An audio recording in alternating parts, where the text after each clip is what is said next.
All right, good morning, good afternoon, or good evening, whatever time it is when you hear this message. I pray that you're poised to receive, to accept, and to respond to words of wisdom. Ashe.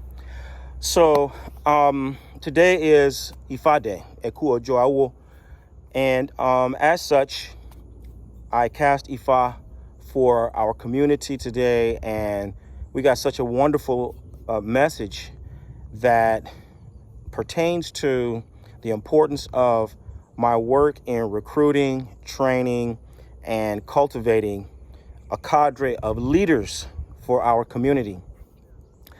Because when you have leadership, one of the benefits is that you have big picture thinking. And it's not pie in the sky big picture thinking. It's big picture thinking in terms of systems, understanding how all the different variables go together to create a single desired outcome. When you don't have sufficient leadership who can see the big picture and understand how the systems work together, what you end up with is an overabundance of people who are armed with facts, they're armed with information, they're armed and equipped with techniques. They have a certain set of skills and abilities, and they're going to want more than anything to exercise those skills. When people know a little information, they want to demonstrate what they know. When people can do a little something, then the only thing left for them to do is to do it. And if you're not creating the opportunities for them to do it, they're going to create opportunities to do it. They're going to do it according to however they think it should be done, whether it's productive or it's destructive, whether it's good or bad. It's just the fact that they know that they can, that they're going to want to start doing it. And it becomes problematic when what you're doing, what the individuals are doing, or what small clusters of individuals are doing, contradicts what we need as a whole. All right. And so you can look around and you can easily see that within the Orisha community, we have more than our share of people who are learning techniques, who are getting information, who are getting a fact here and a fact there. And they're so eager to show what they can do and what they know. But it's a few and far between that you find people who've got a complete vision and who are systems thinkers and can create a vision that explains how all of the different facts go together in such a way that it creates agreement. And so when you look around and you can't find, this far-reaching agreement, it is largely because we don't have a compelling, overarching vision that puts all the different elements in their proper place in the system and explains this is when it's appropriate for you to act. This is when it's appropriate for you to speak. This is when it's appropriate for you to do. This is when it's appropriate for you to be still. This is when it's appropriate for you to be quiet.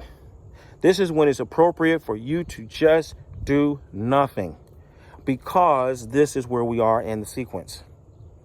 Okay? So this is something I want you to just reflect upon. Take a panoramic view and try to identify the most points of agreement that you can find. How many points of agreement can you find amongst people who practice Isheshe? Amongst people who practice Isheshe in a single kingdom? How much agreement can you see? What are all the points at which people are getting together and say, yes, we all agree on this? And not only do we say we agree upon this, but we're all active in bringing this into fruition. Start looking for that. Those are really, really, really telltale signs, okay? That there's somebody there or a group of somebodies there who have a vision and are able to convey that vision in such a way that they create agreement amongst many of the participants and other parties involved. All right? So today, when we cast Ifa, we got this wonderful verse, and in the verse, I'm going to summarize it. Basically, what you have is you have a princess who she elopes really with a babalawo. And then when it's time for her she decides she's going to take him back to see her parents. All along the way, she knows the rules of the land where she lives. He doesn't know the rules. And so she's asking him to do things for her along the way that violate the rules. She knows. But fortunately for him, he cast Ifa before he went. And just by chance, Orunmila had him carry all of the sacrificial items with him along the way. And these happened to be the things that she was asking for.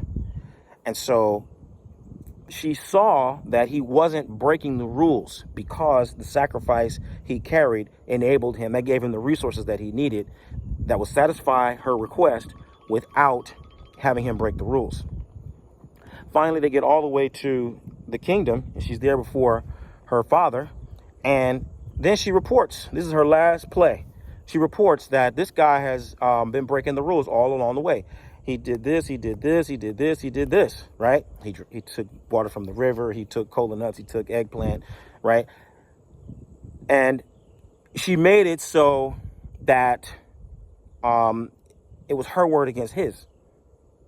So then Eshu, of course, because he had taken his sacrifice, had them go back. They said, trust, but verify.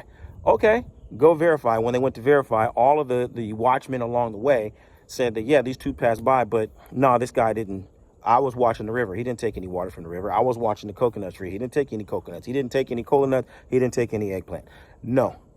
So that affirmed that the princess was, using a ruse in order to entrap and then have this babalawo punished, executed actually. And so, of course, the easy thing for us to do is to say that, well, okay, the babalawo was innocent, he was the good guy, and the princess was guilty, she's the bad guy. Okay, that's easy. But the larger question becomes, why did the princess feel compelled to do that? She is representative of the person who knows the rules. They know what you're not supposed to do, what you're not supposed to do, what you're not supposed to do. But that's all she knows. She doesn't have a big picture understanding of all of the other things that you can do. And so, that's why I love being in nature. When you come to nature, right? Now, not just coming to nature, particularly when you're bringing children to nature. I used to take children out, for summer camp. I ran a summer camp back in Oakland. So first thing that you do with the children is you start to identify, these are the threats. This is what poison oak looks like. This is what stinging nettle looks like. This is, not edible. This is not edible. This looks like an edible fruit, but it's not. This is what certain tracks look like. This is how you can tell if they're fresh. As long as you don't do this, that part over there, if you go off that cliff, you'll fall and I can't get you. So if you avoid these handful of hazards, these are the don'ts. If you don't do this and you don't do that, then you're free. But that's just the beginning of our time in the woods. After that, I got to start pointing out to you all the stuff that you can do. Look these are all the signs of life in the lake. These are the signs of life in the rocks. These are the signs of life in the grasses and in the trees and in the shrubs. This is when you look at the clouds and you see it like this bird, that insect. Like I'm introducing you to all the possibilities of things that you can be looking at. And then your imagination is more apt to be creating more questions. Your curiosity is piqued. And you're just keeping in mind the things that you don't do. Conversely, when a person only knows what they can't do and what they're not supposed to do, that's the only thing that their imagination is focused on. They don't have a big picture. They don't have the capacity to create a big picture vision for how all of these systems go together to create something else. So this is what I'm talking about, where you got people who know isolated facts. You got people who have isolated abilities and skills. But that little bit of knowledge that they have, even if it's a considerable, to be honest, even if it's a considerable amount of knowledge and a considerable amount of skill, if you don't have a big picture understanding of how all this goes together, it's only a matter of time before your imagination is going to turn on you and you're going to start using everything you know to just jeopardize other people or to just satisfy your immediate personal gain. We could just say at the simplest level, The princess was just satisfying her own need to demonstrate that she could do something, right?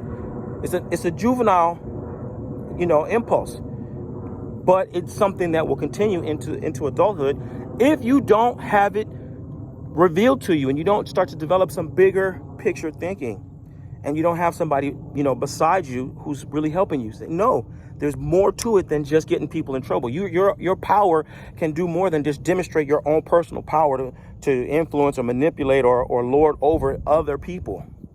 There's more to it. Let's open up your world. All right. And so that is why I'm constantly making the call out to leaders. This is a call and a lesson for the leaders. I'm looking for the people who are really committed to bringing positive influence into the world, who are really ready to work to broaden their understanding, to deepen their understanding of how things work together, to create broader and broader platforms of agreement between individuals and group of individuals. If you're one of those people, then I want you to find out how Oloye, Obafemi Orikunwa, and the Orisha Lifestyle Academy can help you take your practice and your life to the highest level possible. Visit me at obafemio.com or orishalifestyle.com, and let's start working together to help you live the medicine that will heal your life and heal the lives of those who you are destined to serve. I look forward to working with you. Bye for now. Odabo.